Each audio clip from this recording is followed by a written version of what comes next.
Hello students, आज हमारा topic है राष्ट्रीय शक्ति, नेशनल पावर। पहले हम देखेंगे राष्ट्रीय शक्ति के प्रकार, फॉर्म्स ऑफ नेशनल पावर। सबसे पहले इसमें आता है सैनिक शक्ति, मिलिट्री पावर। पामर और परकिंस ने कहा है कि सैनिक शक्ति सर्वोच्च रूप में आती है, क्योंकि जिस देश के पास सैनिक शक्ति अधिक होगी, समर्थ होगी और सैनिक शक्ति की दृष्टि से जो राज्य विकसित होगा, उसको राष्ट्रीय राजनीति के अलावा अंतर्राष्ट्रीय जगत में और राष्ट्रीय शक्ति के रूप में वो कार्य करेगी। जिसके लिए पामर और परकिंस ने परिभाषा दी है कि सैनिक शक्ति का सर्वोच्च महत्ता इस बात में है कि यह बहस का अंतिम और अपील का अंतिम न्यायालय है। The paramount importance of military power lies in the fact that it is the end argument, the last word and the final court of appeal। क्योंकि सैनिक शक्ति का उपयोग हम सबसे बाद में करते हैं, इसलिए इस प्रकार की परिभाषा पामर और परकिंस ने दी है। फिर है आर्थिक शक्ति, इकोनॉमिक पावर। इकोनॉमिक पावर या आर्थिक शक्ति किसी भी देश को शक्तिशाली बनाने में सबसे अधिक आवश्यक है, क्योंकि बिना आर्थिक क्षमताओं के, बिना आर्थिक शक्ति के कोई भी राष्ट्र विकसित नहीं हो सकता, किसी भी प्रकार का कार्य नहीं कर सकता। कौटिल्य के समय से ही इस तत्व को बहुत महत्वपूर्ण माना गया है कि किसी भी राष्ट्र को सुगठित होने के लिए, राष्ट्रीय शक्ति में उभरने के लिए इस प्रकार के तत्व की आवश्यकता है। फिर है मनोवैज्ञानिक शक्ति। मनोवैज्ञानिक शक्ति से तात्पर्य ये है, जैसा कि शलीचर ने कहा है, कि मनोवैज्ञानिक शक्ति एक प्रकार से प्रतीकात्मक, सिंबॉलिक है, क्योंकि जब हम कुछ ऐसे जेस्चर्स देते हैं, जैसे मान लिया किसी विशेष उत्सव में या किसी विशेष पर्व में अपने सैनिक शक्ति का जब हम प्रदर्शन करते हैं, तो एक प्रकार से हम मनोवैज्ञानिक रूप से अपने को समर्थ पाते हैं कि हमारे राष्ट्र के पास जो है इस प्रकार की सैनिक शक्ति है और हम सुरक्षित हैं।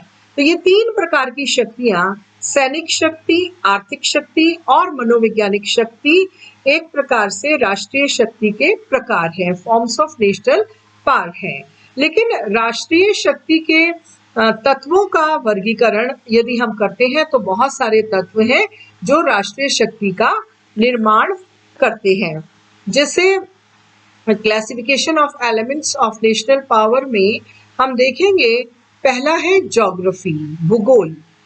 जैसे जिस प्रकार की ज्योग्राफी होगी वो उस देश के लिए फेवरेबल है, उसके पक्ष में है या नहीं है, ये सबसे पहला तत्व हो जाता है, जिसके बारे में जो है नेपोलियन ने भी कहा है, अंतर्राष्ट्रीय संबंध में कहा कि एक राष्ट्र की विदेश नीति उसके भूगोल द्वारा निर्धारित होता है कि वो कहाँ पर है।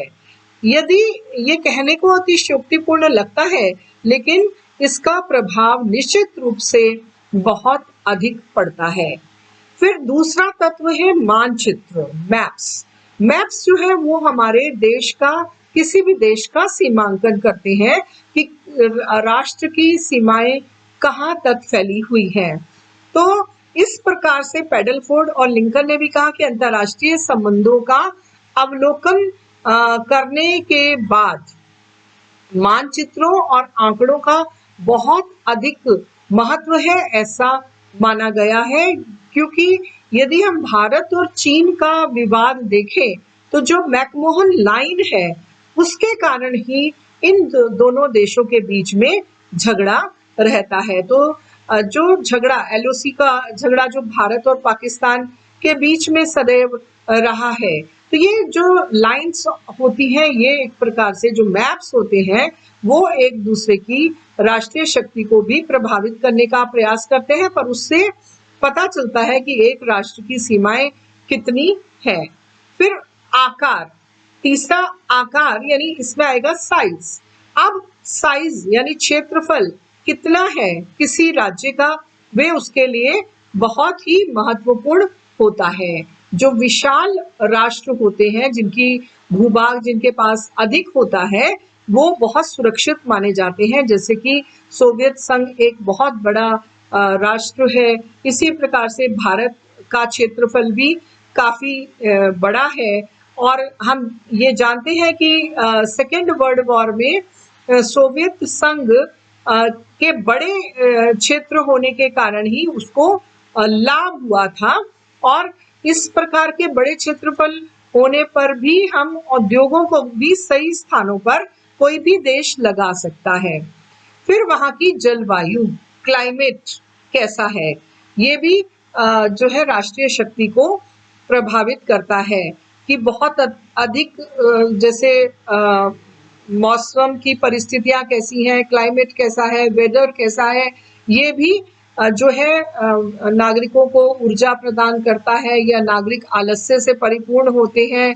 और उस स्थल पर जो है किस प्रकार का अनुभव वहाँ के नागरिक करते हैं, इसका भी बहुत अधिक राष्ट्रीय शक्ति पर प्रभाव पड़ता है। फिर है अवस्थिति, लोकेशन। लोकेशन का इतना अधिक महत्वपूर्ण स्थान है कि ये हमने पामर और परकिंस के द्वारा भी हम जानते हैं कि जो प्रादेशिक स्थिति है वो पॉलिटिकल कल्चर को प्रभावित करती है। जैसे यदि हम जापान और इंग्लैंड को देखें, तो जापान और इंग्लैंड चारों तरफ से समुद्र से घिरा हुआ है। समुद्र से घिरा होने के कारण उसकी समुद्री शक्ति काफी अधिक है और वे अलगाव की नीति, आइसोलेशन की पॉलिसी को अपनाता है।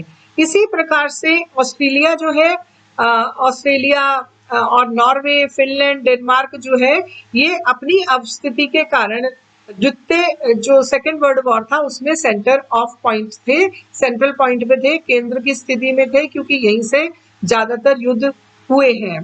फिर बेल्जियम जो है अपनी सुरक्षा और राष्ट्रीय हित के कारण फ्रांस और इंग्लैंड का समर्थन करता रहा है, क्योंकि उसकी लोकेशन वैसी है।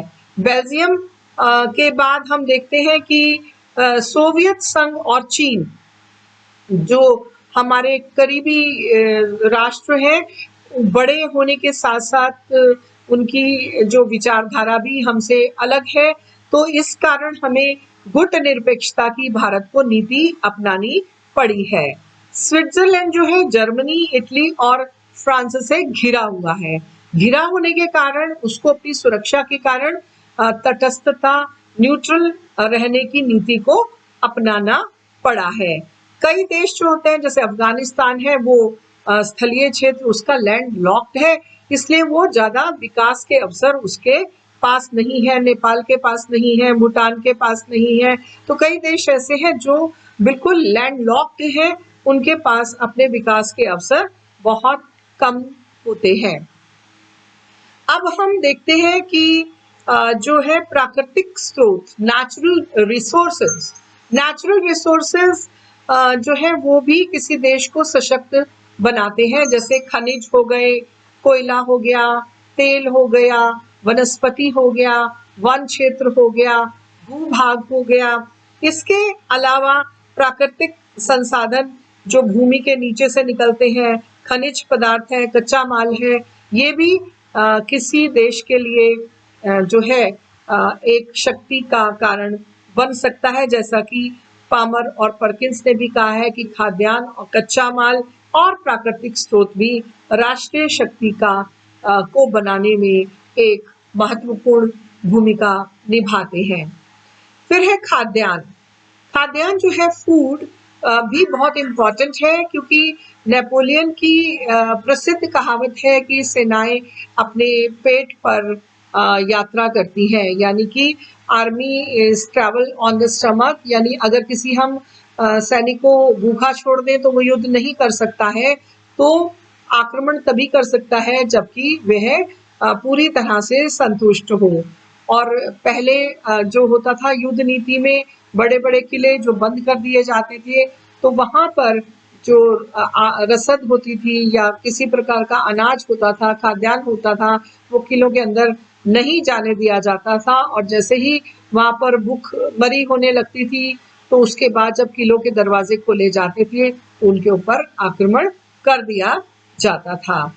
और इस तरह से जो खाड़ी युद्ध भी जो है बहुत लंबे समय तक इसी आधार पर चलता रहा है 1990-91 के दशक में।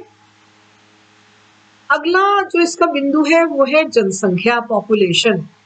पॉपुलेशन चाहे उसमें युवा हो या उसमें स्त्री हो या पुरुष हो या जैसी वहां की जनसंख्या हो, यदि जनसंख्या अधिक है तो वह उस देश की राष्ट्रीय शक्ति है, क्योंकि उसकी शलीचर ने कहा है कि इसकी जनसंख्या का बहुत ही अधिक महत्व होता है और ये बहुत बड़ी आवश्यकता होती है किसी भी देश की राष्ट्रीय शक्ति को बनाने में, युद्ध में विजय प्राप्त करने के लिए। और आज बाजारवाद के युद्ध में भी जनसंख्या बहुत बड़ा राष्ट्रीय शक्ति का तत्व बन गया है।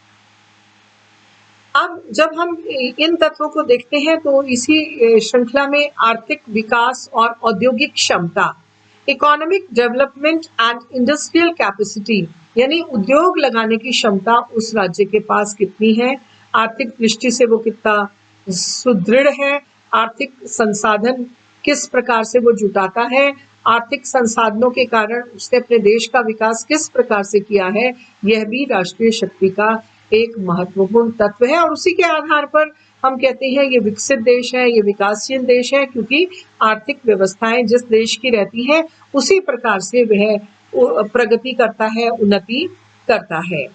आज टेक्नोलॉजी का युग है, तकनीक बहुत महत्वपूर्ण स्रोत है राष्ट्रीय शक्ति का। यदि नई प्रकार की तकनीकों को कोई भी देश अपना लेता है तो वह विकसित होने की दिशा में आगे बढ़ जाता है। तो टेक्नोलॉजी बहुत बड़ा आज के युग में रोल प्ले करती है किसी भी राष्ट्र को मजबूत होने में। फिर है सैनिक तैयारी, मिलिट्री प्रिपेयर्डनेस। सैन्य तैयारी हमारे बहुत ही महत्वपूर्ण है, क्योंकि जब हमारे पास सैनिक तैयारी होती है तो हम अपने शत्रु राष्ट्र को परास्त कर सकते हैं। तो हर देश को यह सुनिश्चित करना होता है कि उसकी मिलिट्री प्रिपेयर्डनेस कितनी है, उसकी सेना कितनी बड़ी है, उसमें कितने आर्मामेंट्स हैं, कितने आधुनिक उसके पास अस्त्र शस्त्र हैं, वे राष्ट्रीय शक्ति का स्रोत कहा जाता है। ये प्रिपेयर्डनेस आज के युग में जिस काल से हम गुजर रहे हैं, जिसमें कोविड-19 जैसी घटना को हम विटनेस कर रहे हैं, जो इस शताब्दी की सबसे बड़ी घटना है, उसमें हमें साफ हो जाता है कि बड़ी बड़ी शक्तियां भी इसके लिए तैयार नहीं थी, और तैयार न होने के कारण वहां पर हर दिन बड़ी बड़ी संख्या में मौतों के आंकड़े आ रहे हैं। तो ऐसी स्थिति से कैसे निपटा जाए, यह भी एक राष्ट्रीय शक्ति का तत्व आज के युग में नजर आने लगा है। राष्ट्रीय शक्ति में राष्ट्रीय चरित्र का, नेशनल कैरेक्टर का भी बहुत बड़ा योगदान होता है। एक देश के नागरिक कितने ईमानदार हैं, वे अपने देश के प्रति कितने लॉयल हैं, और अपने जीवन में और उनके सार्वजनिक जीवन में कितना अनुशासन है, ये उसका इसी से राष्ट्रीय चरित्र का निर्माण होता है। यानी वहां के नागरिकों के द्वारा निर्धारित होता है कि उस देश का चरित्र कैसा होगा। जिस देश के नागरिकों का चरित्र अच्छा होगा, उत्तम होगा, वह देश, वह राष्ट्र भी उत्तम होगा। फिर है राष्ट्रीय मनोबल, नेशनल मॉरल।